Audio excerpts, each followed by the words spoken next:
We have a really special guest today. As you guys know, Live and Leaders, we were saving it for the people who are on the event and the mastermind event. But I talked to my man Lars here. What's going on, Lars? Hey, how you, Nick? Man, I am fantastic. And just from our conversation that one day, I had to bring you on here. So I appreciate it. Yeah, so like I said, I was doing a little bit of research about you, like what you have going on, but I thought it was really interesting how you dive deep into the psychology of why people do certain things. And that's what we were just talking about right before this, literally. But tell us a little bit about how you got your knowledge about this, right? How you kind of got started with it. Yeah, so it's pretty interesting. I'll try to keep it short because it's so extensive that I could literally speak for 3 days on it, but I'll try to give you the Cliff Notes. I don't know if that's a thing here, but the Cliff Notes version of it. Right. Oh, yeah, we got that here. I use that in school all the time. So, literally, I'm what you call a serial entrepreneur. I've had one job in my life. I have had 2 jobs in my life. Right. I had a job when I was 16 and I became the manager of an ice cream shop.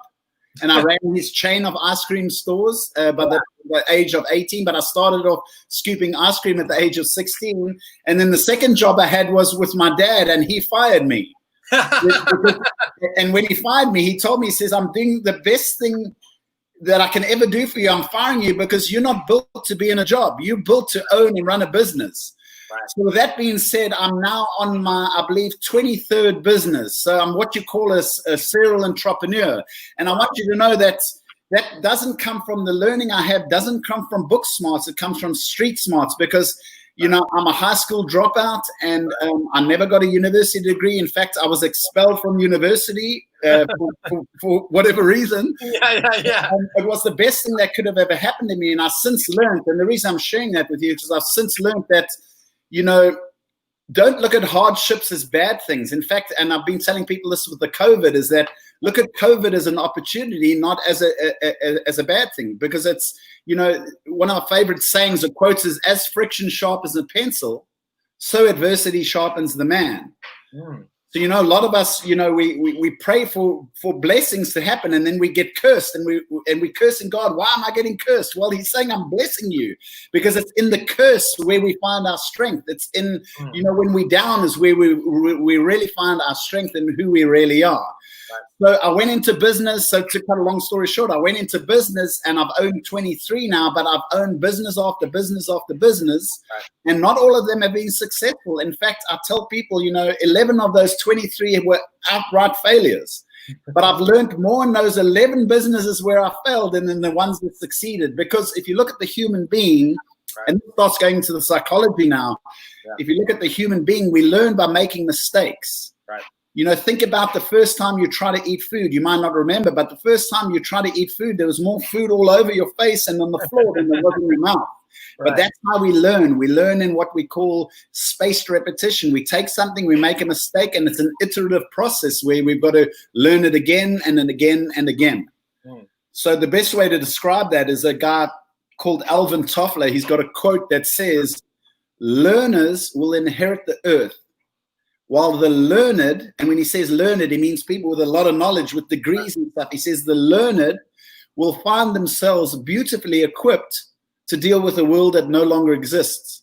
And then he goes on to say, in fact, he says the illiterate of the 21st century will not be those who cannot read and write, but he says those who cannot learn, unlearn, and relearn.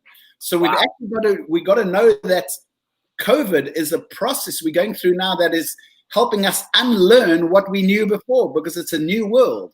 And that's actually a good thing, because we've got to reinvent who we are. We've got to reinvent how we run our lives, because the world with COVID and other things for that matter, not only COVID, but has fundamentally changed. In fact, if you look at this Black Lives Matter movement going on now, it's fundamentally teaching us to unlearn what we knew. We learned this, and we realized that that's not the right way. We might have to change how we look at, in this example, how we look at our Black brothers and sisters.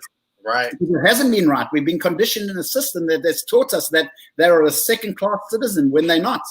They're just as human as us. And if I can use the example, I come from a country, and I was born and raised in a country called South Africa. Yeah. And we had we had a system of apartheid, which is kind of what you had here as segregation in the 40s. Yeah. And, I was taught that Black people are different to me. And the more I spent time with Black people, the more I realized, well, they're exactly like me. They're no different, but the system was trying to convince me that they were different. And the system was doing the same thing to black people. The system was saying white people are different. And the more my black brothers and sisters spent time with me, the more they realized, hang on a second, this white guy is exactly like me.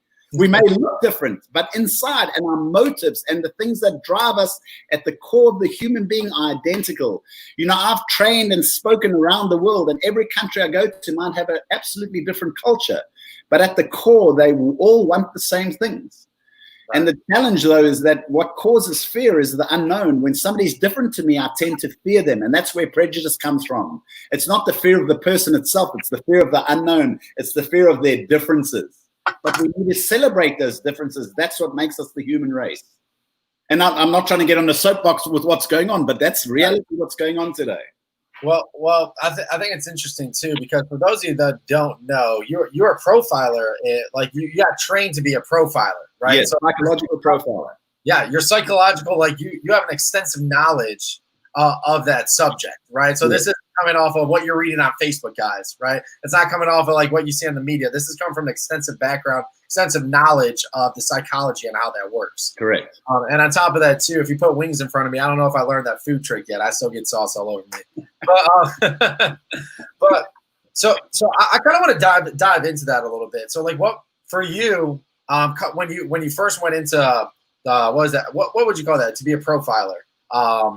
Was that like a school? Was that like a program? What was that exactly? Yeah, so going off the question you originally asked me, and that's kind of maybe where I was getting to. So I came to South Africa. One of the businesses I had in South Africa was a chemical company, and I opened a chemical company. I partnered with a Dutch company and some guys in the Houston, and I opened a chemical company there. The Americans pulled out of the deal because, you know, I come from a country where we shake hands and it's a deal. You know, your word is your bond. Whereas I learned in America, if it's not in a contract, you can do whatever the hell you want, right? So, you know, I lost $1 million on $1 million on that deal, and literally, you know, I was at a stage where, you know, I went from hero to zero. I had a very successful company, and I basically put all my chips in.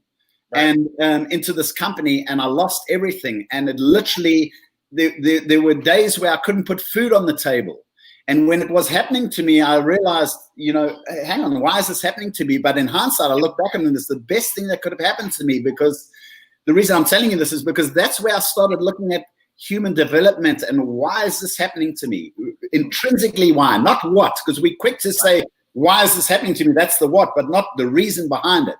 Right. So anyway, you know, I literally had no job. I was kind of destitute. I was battling to put food on the table. And a company approached me. I'd put my resume online, and a company who sells psychometric assessments approached me, and they do psychological profiling, and they taught me how to do psychological profiling. And there's 2 psychological profilings you do.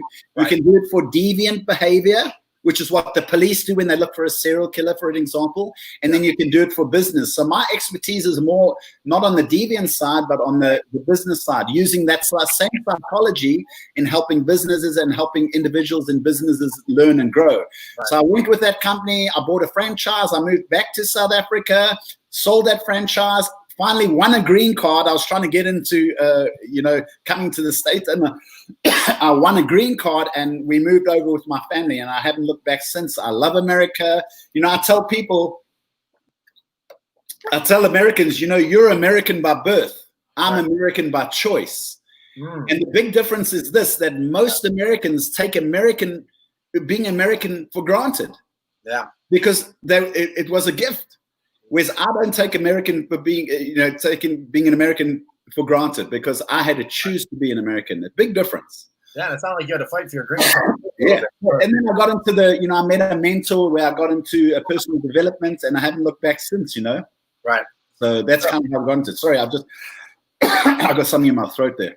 No, you're perfect. Did that answer the question? Yeah, no, that answered the question. You might want to go get tested though right now, right? That's COVID kicking in right now. Right. No, but with that being said, I think for somebody on the outside looking in, you know, I've done probably a minute amount of research compared to what you had to go through for your get to become a profiler. So like from a 3,500 foot overview, kind of break down like some of the key things you look for when it comes to when you're working with like your business owners, when you're coaching other business owners on the psychology part of it, and really getting to that root cause. Okay. Yeah. So I think the best way for me to do that is let me ask you this. Yes. What are some of the questions that you would ask them? Right? Like, are there specific questions that you ask them to dig deeper into the root psychology of certain things? Yeah, so let me explain what capacity is. So my company, we've changed names since. My company used to be called Capacity Company. Yeah. And the reason it was called Capacity Company is because we build capacity. So if you look at, let me use this as an example. If I had a glass, and if I had a pitcher of water, and if I poured into that glass, and if I kept pouring, what would happen after a while? It would tip over. You'd be at capacity. It would overflow. Why? Because the capacity of the glass is not enough to hold the goodness of the pitcher or the jug. Right. Now, if you look at that analogy, that's the same in life. Each one of us are a glass, and each one of us are a different glass size. So that means that we have a capacity. Here's the challenge with the training industry, which I found, because you've got to know that I originally got into the training and coaching industry with time management. I used to sell time management courses. Right. And I got very frustrated because I'd have people come on the course, and be even more frustrated when they left the course because now they know they should be doing this and they don't. And I started asking myself, well, now you have the knowledge, so why don't you apply that knowledge? And I say this, when I go to conferences, I'll tell people, put up your hand if knowledge is power. Everybody's hands go up. And then I'll say this, knowledge is not power. The application of knowledge is power. That's a big difference. So, each one of us know intrinsically what we need to do in our business. Right. Doing it is the challenge. And that's where implementation comes in. So if you look at the psychology part is what stops us, implementing what we know. It's what we call capacity. If you have a capacity here, that's what you attract, no more, no less.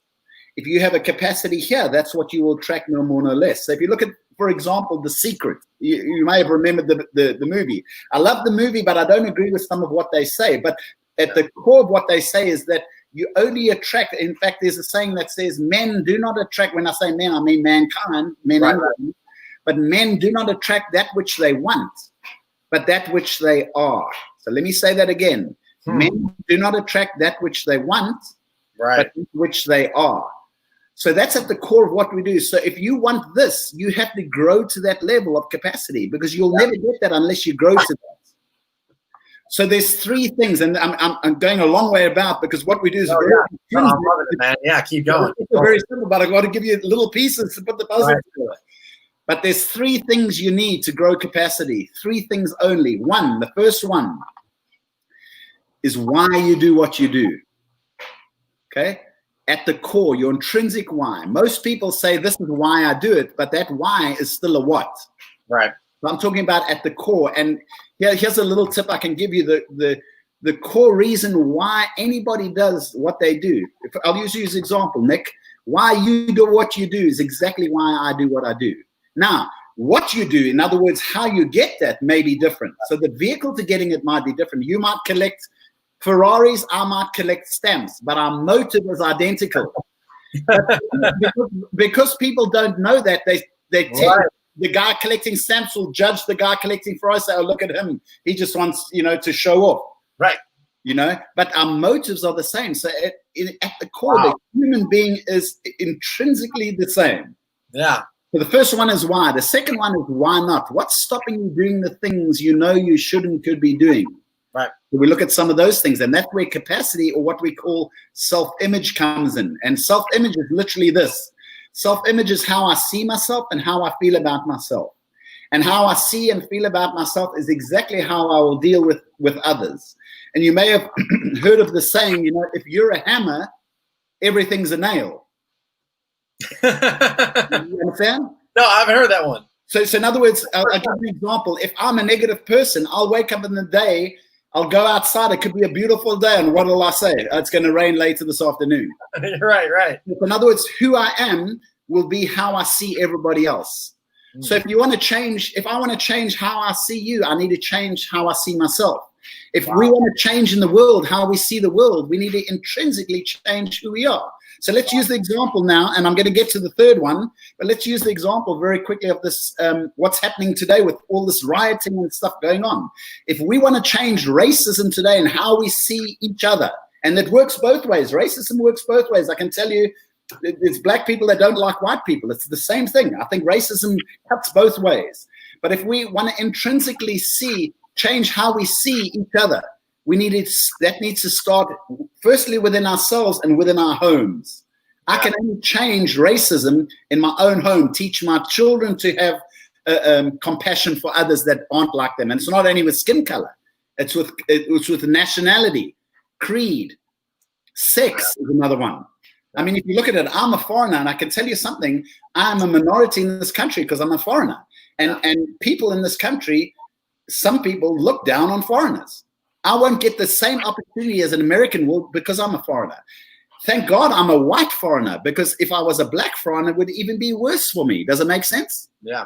And if I was a female black, if I was a foreign black female, I'd have even worse.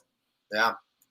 And if I was gay on top of that, even worse. Now I have even worse things against me.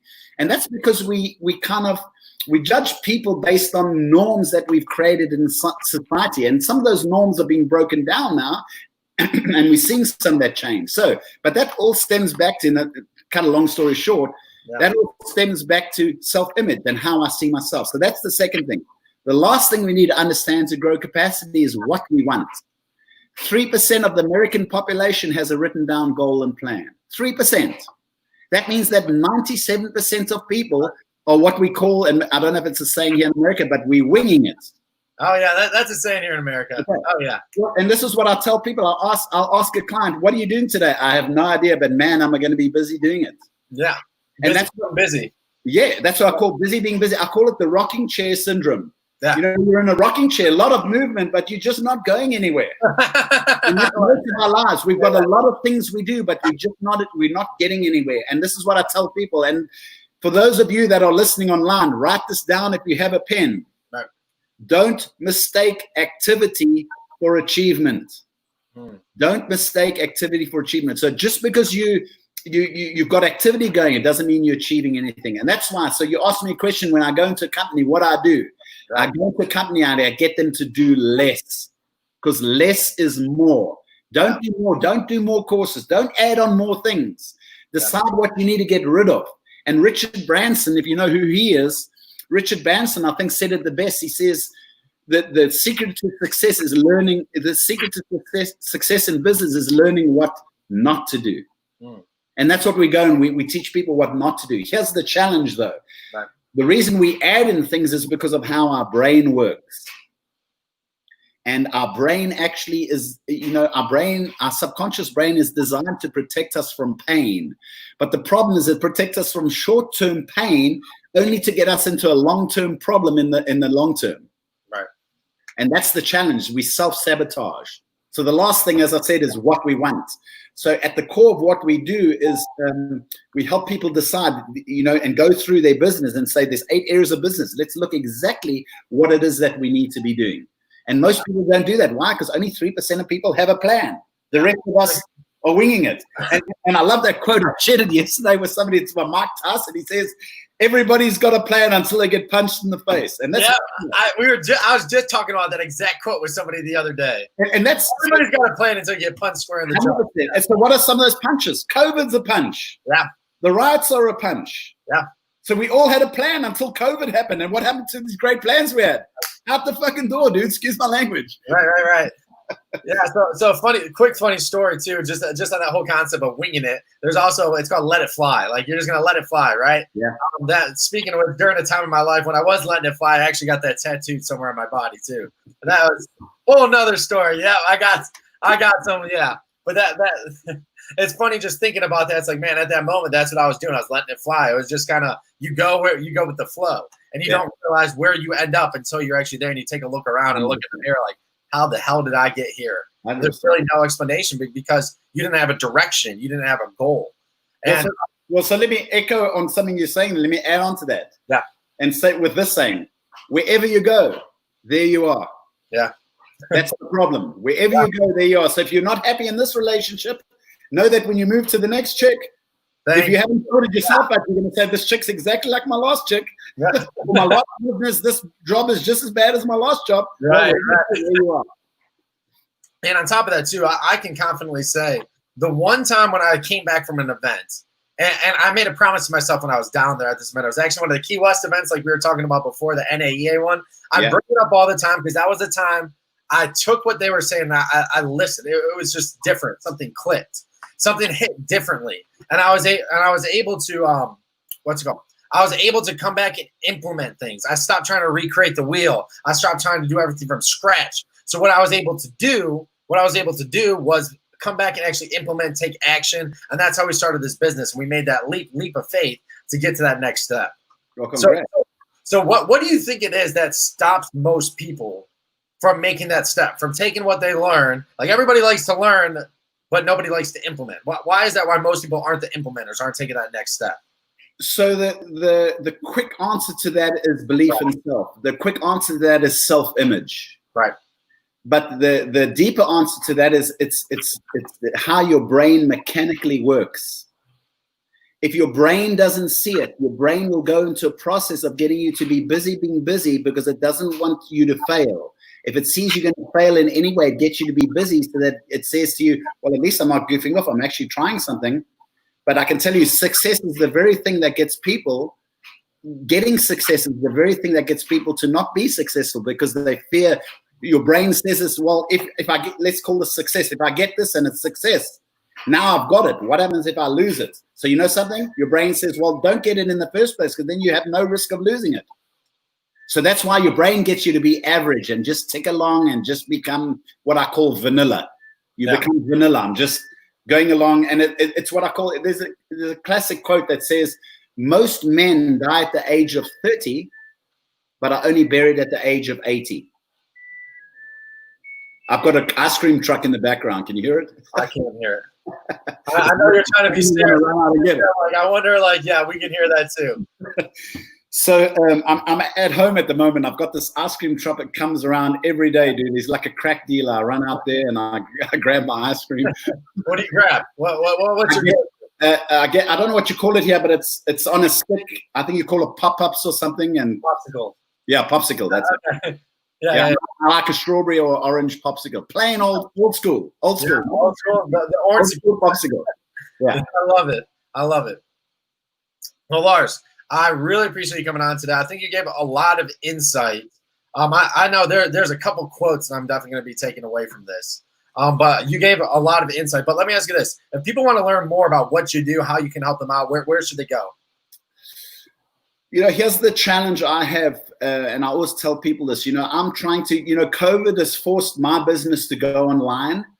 The challenge with me for going online, what I do is a very personal thing. It's very personal, although it's very standard what we do. How somebody interprets that and does it is very personal.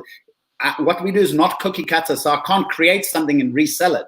Right. Mine relies on working face to face because what drives you is the same as what drives me. But how you're applying it might be different to how I apply it. And that becomes very customizable to how we need to work with you. That's why every business I go into, it's a very hands-on, it's a face-to-face kind of thing, If you look at the human being, we are tangible, what we call tangible creatures.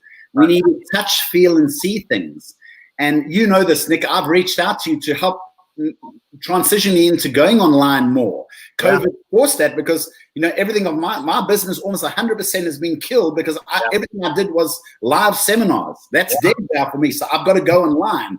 And here's the challenge with that. So although the medium is great and I can get to more people, you lose that touchy-feely feel of being live where you can see somebody and you can feel their energy, because that energy you don't feel as well as you do online as you do in person. So what I do is very difficult to duplicate electronically.